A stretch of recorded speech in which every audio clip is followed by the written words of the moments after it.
Bonjour et bienvenue dans ce nouvel épisode de la série Bimagnétique. Aujourd'hui, le thème, ce sera les 3 piliers d'une stratégie de marketing digital.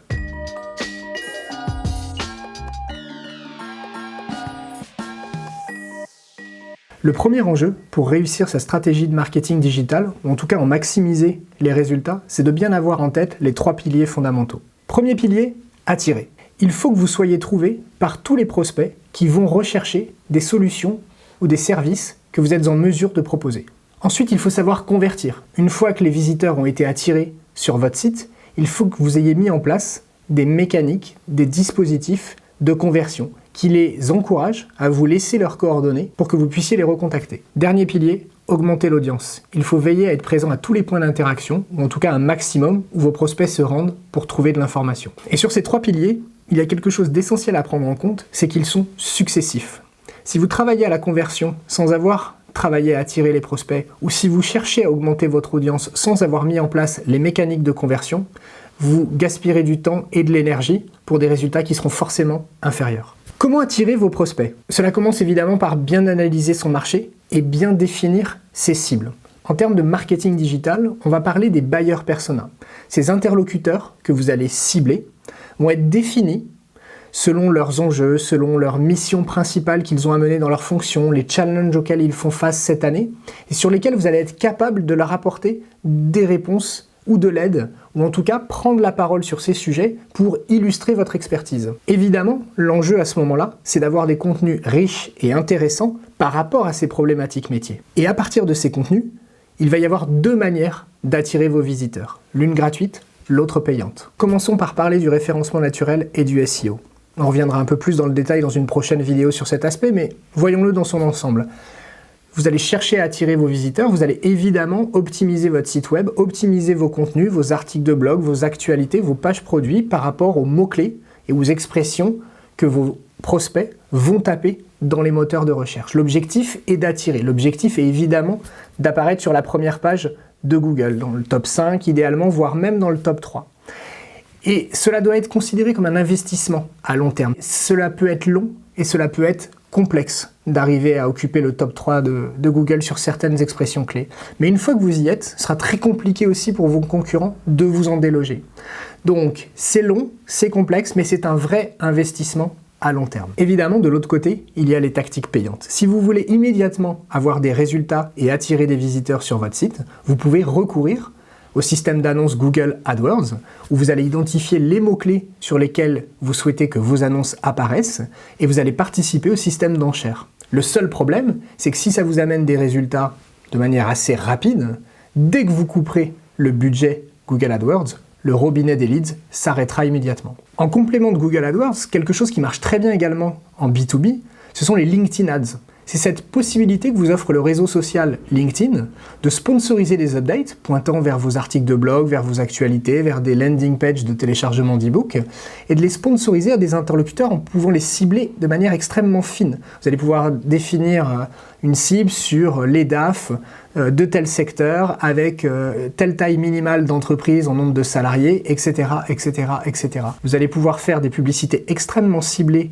pour vos buyers persona avec des messages très personnalisés et donc un marketing très qualitatif. Mais comme Google AdWords, dès que vous stopperez le budget, le robinet à leads se coupera immédiatement. Comment convertir vos visiteurs en prospects? Une fois que vous avez attiré les visiteurs sur votre site web, tout l'enjeu va être de les convaincre de vous laisser leurs coordonnées sur leur site. C'est donc le 2e pilier d'une stratégie de marketing digital, et cela concerne tous les dispositifs de conversion que vous allez mettre en place. Tout le marketing digital repose de toute façon sur cette technique du marketing de l'engagement. On va chercher au fur et à mesure à ce que le prospect s'engage avec vous. Pour cela, une fois que vous avez réussi à attirer des prospects sur vos dispositifs, l'idée est de leur proposer des contenus à plus forte valeur ajoutée, des e-books, des guides pratiques, des livres blancs, de s'inscrire à un webinaire.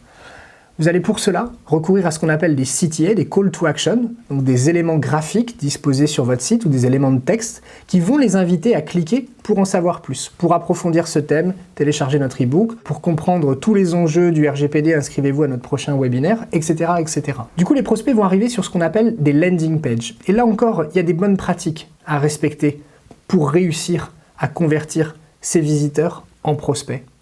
Prenez l'exemple d'un panier Amazon. lorsque vous cherchez à valider un panier sur le site Amazon, tout ce qui pourrait vous distraire d'aller jusqu'au bout de cet acte d'achat est masqué sur le site. On rentre dans un tunnel de conversion où on doit juste valider, laisser ses coordonnées, bancaires en l'occurrence pour Amazon, et valider son panier. Et bien sur votre site, ce sera exactement le même principe. Une landing page doit montrer concrètement ce que votre buyer persona va obtenir, avoir un formulaire pour qu'il puisse laisser ses coordonnées de manière simple et rapide, et dès qu'il valide, avoir la confirmation que le contenu ou l'inscription a bien été envoyé. Ensuite, comme nous l'avons déjà dit dans la série Bimagnétique, à ce moment-là, vous n'avez pas un lead, vous n'avez absolument rien à transmettre aux commerciaux. Vous avez juste un contact qui a laissé ses coordonnées pour télécharger un document. Tout l'enjeu d'une stratégie de marketing digital réussie va être de qualifier ce lead progressivement. On va parler ainsi de MQL, de Marketing Qualified Lead. Et là, la technologie peut nous rendre de vrais services. On peut lancer ce qu'on appelle des scénarios de marketing automation, où on va continuer, sur cette logique de marketing de l'engagement, à tester la réaction de ce visiteur qui vient de laisser ses coordonnées et qui est au stade de prospect. Va-t-il continuer à s'engager avec ma marque? Va-t-il ouvrir les emails que je lui envoie? Va-t-il être encouragé? Va-t-il être motivé pour télécharger un nouveau contenu que je vais lui proposer? Ce sont tous ces scénarios que je vais imaginer, que je vais construire, et qui vont me permettre de valider ou pas son intérêt pour les offres et services que j'ai à lui proposer. C'est ce qu'on appelle les scénarios de lead nurturing. On va élever les leads jusqu'à ce qu'ils soient suffisamment qualifiés pour les transmettre aux commerciaux. Et là, on touchera une problématique de fond qui est l'alignement des ventes avec le marketing. Comment augmenter votre audience? Dernier pilier d'une stratégie de marketing digital réussie. Ce qu'il faut bien comprendre dans le web, c'est que c'est un espace en expansion constante.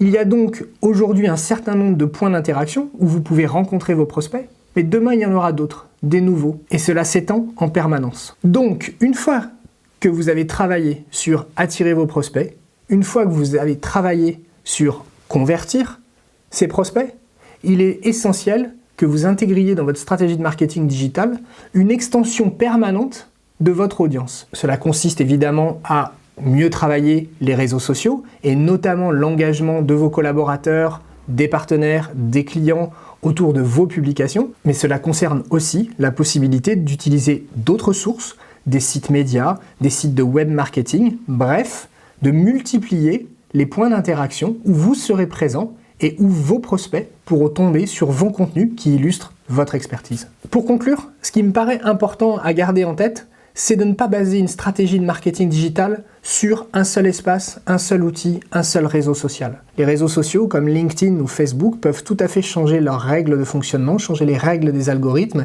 et cela peut impacter votre capacité à toucher, à atteindre votre audience. Le deuxième point sur lequel je voudrais insister et que je voudrais que vous gardiez en tête, c'est qu'en marketing digital, l'important est d'évoluer vers un marketing de plus en plus qualitatif.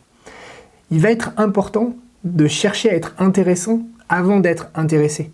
Il va falloir que vous donniez avant de vouloir recevoir. Autrement dit, toutes vos actions et les contenus que vous allez créer doivent vraiment être centrés sur vos interlocuteurs. Vous devez vraiment chercher à les aider à résoudre leurs problématiques métiers avant de vouloir les convaincre que vos produits sont les bons. C'est la clé du succès en marketing digital.